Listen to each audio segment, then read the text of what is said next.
Hoy en Conciencia hablaremos sobre farmacogenética. Todos los medicamentos que consumimos tienen una reacción en el organismo y cada persona responde de manera distinta a ellos. Esto se debe a ciertos genes capaces de descomponer los medicamentos para facilitar su absorción.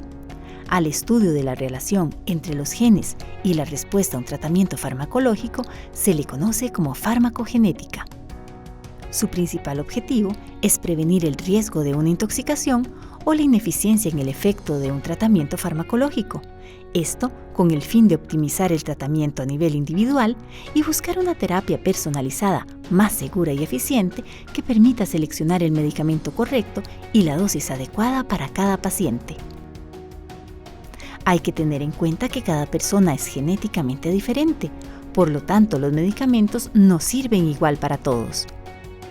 Para conversar sobre este tema, nos acompaña la doctora Carolina Céspedes Garro, docente e investigadora de la Escuela de Biología de la Universidad de Costa Rica.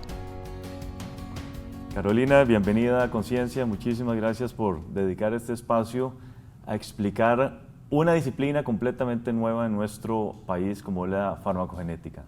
Muchas gracias por la invitación y el espacio. Explíquenos cómo se introduce usted en esta nueva disciplina, como lo dijimos anteriormente. Porque usted es la pionera, digamos, la primera persona en Costa Rica en tener un título propiamente en farmacogenética. Sí, efectivamente. Un título académico. Exacto. Hay personas que han trabajado en esta área, sin embargo, soy yo la primera persona que ha hecho estudios formales al respecto. Pues resulta ser que yo diría, no busqué yo el área, sino más bien en ese momento estaba trabajando en la Escuela de Biología e invitaron a un investigador con la idea de venir y hablar del tema. Resulta ser que el investigador habló tanto y tan bonito del tema que a mí me cautivó y se dio la oportunidad de hacer una pasantía primero, una colaboración con España, y después pues se dio la oportunidad de hacer la maestría y luego el doctorado. Maestría y doctorado en el campo de la farmacogenética. La maestría fue en investigación clínica, que es un área muy importante, para luego llegar a farmacogenética. Expliquemos qué es esto de la farmacogenética. La farmacogenética estudia cómo los genes afectan la respuesta a un tratamiento farmacológico, que dicho en palabras normales pues vendría a ser cuando toma una medicina o un medicamento, pues cómo responde usted a eso. Sabemos que hay personas que toman el mismo medicamento en la misma dosis y no todos responden de la misma manera. Entonces, lo que nosotros vemos son los genes que están atrás, que están involucrados en ese metabolismo. Nosotros nos enfocamos más en el metabolismo, dado que son las enzimas que intentan eliminar de nuestro cuerpo los medicamentos, porque son sustancias extrañas a nuestro cuerpo. Entonces, a partir de ahí vemos que si a una población le damos una misma dosis de un medicamento, vamos a encontrar personas que responden más rápido y, mejor o peor. La mayoría de las personas van a tener una respuesta normal. Sin embargo, van a haber personas que van a tener una respuesta exacerbada o aumentada, dado que no pueden eliminar el medicamento del cuerpo y entonces como que se intoxican. Y por otro lado vamos a tener a esas personas que más bien metabolizan demasiado rápido y a pesar de que se tomen tal como el doctor les dice el medicamento, no les va a hacer efecto. También relacionado con los efectos secundarios que llamamos, se reducen al hacer un medicamento personalizado, ¿verdad? Que es hacia donde va la farmacogenética, se reducen los efectos secundarios. Podríamos hablar que en el caso de los metabolizadores lentos, pues ellos se van a ver más afectados porque van a tener más efecto y todavía más concentraciones plasmáticas o en sangre de ese medicamento y por lo tanto van a sufrir peores situaciones. Claro. Yo creo que son evidentes las ventajas que tiene la farmacogenética. Se me está ocurriendo por qué no es ampliamente utilizada, al menos en nuestro país. Carolina, ¿qué es lo que está ocurriendo? Sí, hay una resistencia. Cuando usted a un médico normalmente le habla de genética, pues está entrando en un término que tal vez las personas no entienden completamente y tal vez la información, pues ellos carecen un poco de ciertos conocimientos tal vez básicos. Entonces, como que por ahí hay una resistencia. Aparte, pues a nivel de salud general, o sea, de salud pública, Costa Rica pues tendría que invertir un poco más porque estaríamos hablando que entre las ventajas más conocidas de la farmacogenética está que una persona cuando sufre efectos adversos va a tener, o intoxicaciones, va a sufrir pues más, ¿no? Al final de cuentas estaríamos hablando de que las personas estarían en más tiempo hospitalizadas, esa persona no puede trabajar debido a que lógicamente está en cama y demás. El tiempo que esa persona está en cama, otra persona que necesita esa cama, pues lógicamente no va a poder recibir el tratamiento. Y si se hablara a nivel de salud general, pues podríamos decir que es muy útil, sin embargo, como que no hemos hecho ese esfuerzo, pero no es normal. ¿Será que es una tecnología muy cara?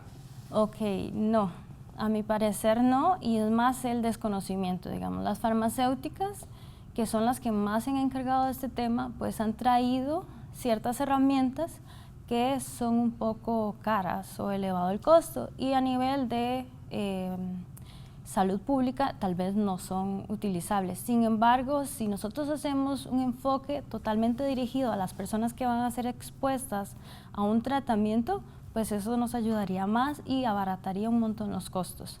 Estamos hablando que en un laboratorio de genética perfectamente se hacen pruebas hasta de 96 individuos o 48 individuos al mismo tiempo, y ya con eso podemos tomar decisiones a la hora de la terapéutica. Hay otro término muy relacionado que es farmacogenómica. ¿Cómo explicamos la diferencia farmacogenética y farmacogenómica? Bueno, nosotros en el área lo usamos indistintamente.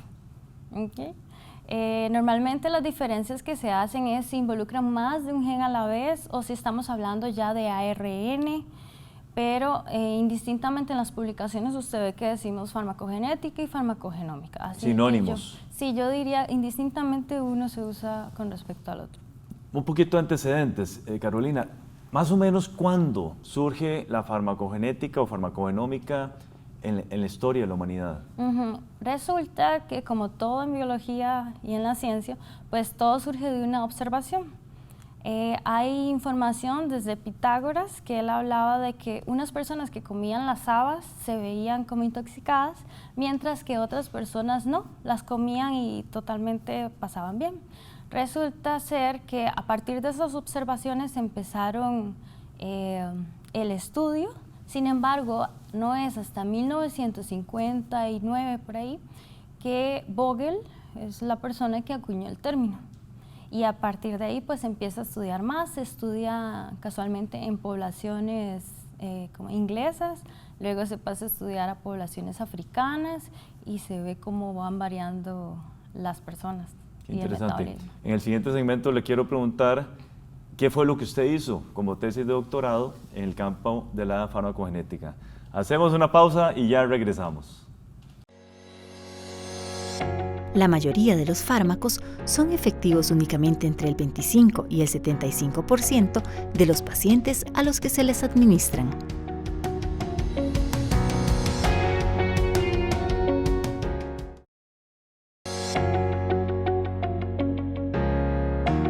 Muchas gracias por continuar con nosotros aquí en Conciencia. Hablamos con la doctora Carolina Céspedes Garro, quien es profesora e investigadora de la Escuela de Biología de la Universidad de Costa Rica.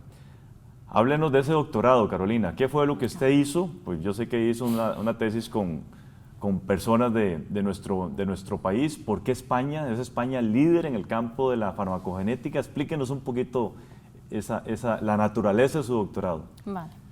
Voy a empezar hablando más bien de por qué España. Como les comenté al inicio, pues ese investigador se acercó a la Escuela de Biología y nos comentó de esa área que llamó mucho la atención. Después... ¿Cuál es el nombre del investigador? El doctor Adrián Llerena. Él pues, una vez que ya estuve en España, pues lógicamente me encantó el tema y me fui dando cuenta pues que él era pionero. Bueno, de los pioneros hubo otra persona, Chema Candú, de México, que tuvo la visión de estudiar a las poblaciones latinas. ¿Por qué las poblaciones latinas? Porque somos un gran proceso de mestizaje y por lo tanto pues esperamos que las personas se comporten distinto. ¿Okay? Entonces a partir de ahí pues me doy cuenta que en España es donde se está acunando o están gestando ese gran proyecto de poblaciones iberoamericanas que incluían no solo, la idea era incluir España, también Portugal, porque tuvieron que ver mucho en el proceso de colonización en América, y aparte estaban tomando en cuenta a todas las poblaciones latinoamericanas. Teníamos poblaciones de Argentina, o estaban trabajando con poblaciones de Argentina, de Colombia, de Chile, de Costa Rica, Nicaragua, México, poblaciones también mexicoamericanos. Entonces es bastante interesante, a pesar de que tal vez hay países que tienen mucho más estudios como Estados Unidos o Alemania, pues estaríamos hablando que todos los estudios más importantes de América Latina se estaban realizando en España. Y de hecho al día de hoy pues ese laboratorio donde yo estuve, que es el CICAP, resulta que ahí se está realizando el proyecto más grande a nivel de Europa, que es como el pionero para realizar farmacogenética en la práctica clínica. ¿Es España propiamente o particularmente este laboratorio? Este laboratorio es el que lo está haciendo. Es lógicamente, digamos, el más importante en España. Sí, estamos hablando... Extremadura, me digo que queda. En Extremadura, España, que es algo raro porque todo el mundo dice España y piensa en Barcelona, en Madrid o Valencia. Sin embargo, nosotros estamos en una zona que está un poco aislada, pero ya le digo, pionera en los estudios. De hecho, a nivel de la consejería o del ayuntamiento, hay programas para que América Latina se incorpore a los estudios o investigaciones que ellos realizan. Qué interesante. Coméntenos un poquito su tesis propiamente dicha. Ok. En cuanto a mi tesis, pues tuvimos la oportunidad de estudiar a 385 personas costarricenses. Entre ellos incluimos no solo población del área, del gran área metropolitana, sino también población afrodescendiente, principalmente de Limón, y población indígena. Okay, o nativa americana, como le llamamos nosotros. De ahí nosotros, como les comentaba antes, nos interesa el metabolismo en esta área de la farmacogenética y pues estudiamos no solamente un citocromo, que sería el 2D6, que es el más estudiado a nivel mundial, sino también incorporamos al citocromo 12-9 y 12-19. Entre estos tres citocromos estamos hablando que ellas metabolizan prácticamente un 40% de todos los medicamentos que utilizamos normalmente. ¿Okay? Entonces, a partir de ahí nosotros miramos en el ADN, digamos, las variaciones genéticas que poseían esos genes, los más importantes relacionados a implicaciones en la clínica, o sea, personas que pudieran ser metabolizadores lentos o metabolizadores ultra rápidos. Como les decía, no nos interesa tanto la población en general, sino esos dos grupos porque son los grupos de riesgo. Son las personas que podrían verse afectados por una falta de tratamiento o más bien por efectos exacerbados o intoxicaciones. Entonces, a partir de ahí nosotros miramos en la parte genética, pero como teníamos distintos grupos que tenían particularidades, que estaríamos hablando de la etnia, los estudiamos por aparte. ¿Okay? Entonces intentamos mirar cómo se comportaba la población indígena, teníamos 6 grupos costarricenses, también la población general y la población afrodescendiente. Entonces en todos ellos miramos la genética, tomamos en cuenta la etnia, y como la etnia es un valor un poco subjetivo, pues entonces más bien lo que hicimos hacer totalmente objetivo. ¿Cómo hicimos esto? Resulta ser que miramos los marcadores informativos de ancestría o AIMS, como los conocemos nosotros, y miramos 83 marcadores para determinar cuál era realmente la ancestría. Estaríamos hablando de que hay 3 posibilidades: la ancestría europea, africana y la nativa americana, que era la que nosotros teníamos en Costa Rica. Entonces, a partir de ahí, la etnia la convertimos en una variable objetiva. ¿Okay? Y esto intentamos correlacionarlos ambos con la idea de determinar cuál era si había alguna relación entre la ancestría y algún polimorfismo, que nos dijera cómo iba a reaccionar esa persona. ¿Cómo definimos un polimorfismo? Variantes. O sí, variantes genéticas. Ajá. Normalmente estaríamos hablando de un cambio en una sola letra que me va a producir en la enzima o en el citocromo que funcione mejor o peor. ¿Okay? Claro. Tenemos que hacer una pausa. Me interesan mucho los resultados. Entonces, en el siguiente segmento vamos a hablar un poquito de los resultados y algunas otras implicaciones que tiene este tipo de estudios en seres humanos. Vale. Ya regresamos con todas y todos ustedes. Es necesario conocer el genotipo del paciente para seleccionar el medicamento apropiado y ajustar a la dosis del mismo.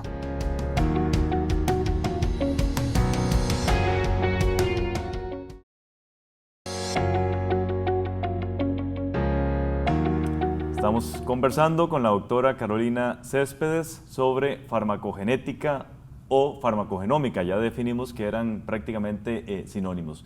Resultados de su tesis, Carolina. Ok, entre lo que yo más resaltaría y lo que más nos interesa a nivel de salud pública es que un 10% de esas personas afrodescendientes resultaron ser metabolizadores ultrarrápidos, lo que vendría siendo que si les damos la dosis normal, a ellos, en caso ese 10% no va a responder de la manera que esperamos y va a comportarse como si no le hubiéramos dado el medicamento. También en las poblaciones indígenas, lo que encontramos como viéndolas como un grupo, si vemos cada una de ellas tienen sus particularidades a nivel mundial, vimos que son bastante distintas entre ellas, sin embargo, si vemos el resultado como un todo, un 10% de esas personas necesitarían una dosis menor de la que normalmente se les daría, lo que significa que podrían verse intoxicados y esto tiene repercusiones ya que sabemos que todo el mundo o todas las poblaciones están intentando venir a ganarse la vida aquí en el centro del país y se les está tratando como si fuera una población normal. ¿Okay? En el caso de los ultrarrápidos, tenemos que pensar que en tratamientos psiquiátricos las personas se estarían comportando como si no tuvieran tratamiento. De ahí que podemos tener casos más complicados, hablando de suicidios y demás, porque serían personas que no están siendo medicadas a la dosis que ellos necesitan. Estoy pensando en el avance o en el desarrollo de esta disciplina en nuestro país. ¿Podríamos ver nosotros, Carolina, esto incorporado en la Caja Costarricense del Seguro Social a corto plazo? A corto plazo lo veo un poco complicado, sin embargo, ya tienen ciertas herramientas que son muy útiles, como el EDUS, que estaríamos hablando de un expediente electrónico que vendría a darle esa información a los médicos. A eso tendríamos nosotros que ponerle alguna herramienta que le dé una guía a los doctores, con la idea de que ellos lo utilicen para determinar la pauta terapéutica. ¿Okay? Usted mencionó medicamentos en problemas psiquiátricos. Sí. Ahí tenemos dos asuntos importantes. Primero, que le estamos dando un medicamento que no hace nada. Entonces estamos malgastando dinero en ese medicamento. Y segundo, que la persona que necesita realmente el tratamiento no lo está recibiendo. Entonces eso sería sumamente pertinente, sí, desarrollarlo en la caja. ¿Sabe usted de alguna política, alguna consideración que se esté haciendo en este sentido? No tenemos conocimiento. A nivel de la UCR hemos intentado intervenir y hacer del conocimiento de ellos esta información, sin embargo, pues hay ciertas barreras que no nos han permitido llegar. ¿A nivel privado no hay desarrollo de esta disciplina? Sí, hay mucho interés, sin embargo, bueno, tal vez uno que es muy idealista, ellos lo han enfocado más en vender herramientas que nos traen de afuera, no en hacer estudios dirigidos. Por lo tanto, el costo aumenta y no a todo el mundo le interesa. Sin embargo, en tratamientos oncológicos, pues sí se ha visto bastante interés y son de las áreas de mayor desarrollo en farmacogenética. Eso tiene, Carol, implicaciones éticas, legales y sociales que podríamos discutir en términos muy generales, pues ya nos queda poquito tiempo. A mí me preocupa el acceso a este tipo de tecnología. Usted definió claramente al principio del programa que no es una tecnología cara, ¿verdad? Pero en este momento, con lo que usted acaba de decir, que no está desarrollado en la caja, ¿será una tecnología de acceso a quien pueda pagar nada más en este momento? Ok, bueno, como siempre, la mayoría de personas, si quieren acceder a un servicio y pues tienen los recursos, accederán a nivel privado. Así que por ahí pues la farmacogenética viene a solventar ciertas necesidades. A nivel de salud pública, yo diría no es demasiado, ya tenemos el laboratorio de tamizaje neonatal. Yo diría que una forma muy fácil de que esas personas, de que el sistema de salud pública pueda acceder, sería incorporar unos cuantos polimorfismos, ya que nosotros tenemos los datos en las poblaciones costarricenses, pues ya podríamos saber cuáles son los más relevantes. Yo diría aquellos que van a dar un metabolismo lento o ultra rápido. Con mirar ciertos marcadores lograríamos que la población en general, sabemos que el tamizaje neonatal tiene una cobertura bastante amplia, prácticamente todo el país, y entonces tendríamos la posibilidad de esa información utilizarla a futuro. Sin embargo, también otra forma de llegar a favorecer a la población en general, pues sería que si una persona va a ser sometida a un tratamiento farmacológico, pues lógicamente que se le haga ese tamizaje para que la FDA de hecho ya recomienda para ese tratamiento. Okay. Hay un interés mercantil, me parece a mí, por parte de las compañías farmacéuticas, un gran interés, ¿verdad?, de que esto se desarrolle en cualquier país. ¿Usted coincide con este criterio? No, porque nosotros somos de la idea de que si usted necesita un tratamiento, se le mire solamente esos polimorfismos, no necesita saber toda la batería de marcadores o biomarcadores que ellos ofrecen. Entonces, ahí sí difiero un poco. Sin embargo, como le decía, al final pues es cuestión de necesidades y ellos andan viendo. A nivel de farmacéuticas hay un interés, sí, y luego hay controversia en que a las farmacéuticas no les interesa hacer un tratamiento personalizado muchas veces. Okay. No estarían interesados en generar una dosis para ese tipo de personas y para la otra. Claro, claro. Nos quedan 30 segundos. En términos de docencia, ¿ya hay cursos de farmacogenética en la Universidad de Costa Rica, sea en farmacia o en la Escuela de Biología o en alguna otra unidad académica? Sí, estoy enterada participé activamente en el del posgrado de Ciencias Biomédicas, de Bioinformática, Biología de Sistemas, de la Facultad de Medicina. Y en farmacia, este semestre está empezando un optativo que también, pues, en el cual voy a estar participando en sesiones cortas. Pero, y la Escuela de Biología, pues, hace un tiempo tenía un programa. Un curso. Muchos éxitos, pues, como dijimos, es una disciplina muy nueva que realmente requiere buen desarrollo en un país tercermundista como el nuestro. Sí. Muchísimas gracias, Carolina. Mucho gusto. Gracias a todos y todas ustedes. Continúen con la programación de Canal UCR, no sin antes ver nuestra unidad de conceptos. Hola, ¿qué tal? Gracias por acompañarnos a otro segmento de conceptos. Soy Catalina Lao y voy a definir algunos términos que se usaron durante el programa. Hoy nuestra invitada dijo. Y pues estudiamos no solamente un citocromo, que sería el 2D6, que es el más estudiado a nivel mundial. Bien. Un citocromo es una proteína esencial para el transporte de energía en las células. En este caso, el citocromo 2D6 es el responsable de descomponer muchos de los medicamentos que usted ingiere. Como apunta la doctora, es importante estudiar la forma en cómo las personas descomponen los medicamentos porque de ello depende su efecto en el organismo. Pero además, la invitada nos dijo. Miramos los marcadores informativos de ancestría o AIMS, como los conocemos nosotros. Bien, ancestría proviene de la palabra ancestro, la cual se refiere a cualquier individuo del que desciende otro. Cuando hablamos de ancestría genética, nos referimos a la distribución de los seres vivos sobre la Tierra y la variación de los genes de estas poblaciones a lo largo de la historia. Bueno, esto fue Conceptos. Los espero en el próximo programa de Conciencia para seguir definiendo más palabras. No olviden visitar nuestras páginas de Facebook y YouTube. Hasta la próxima.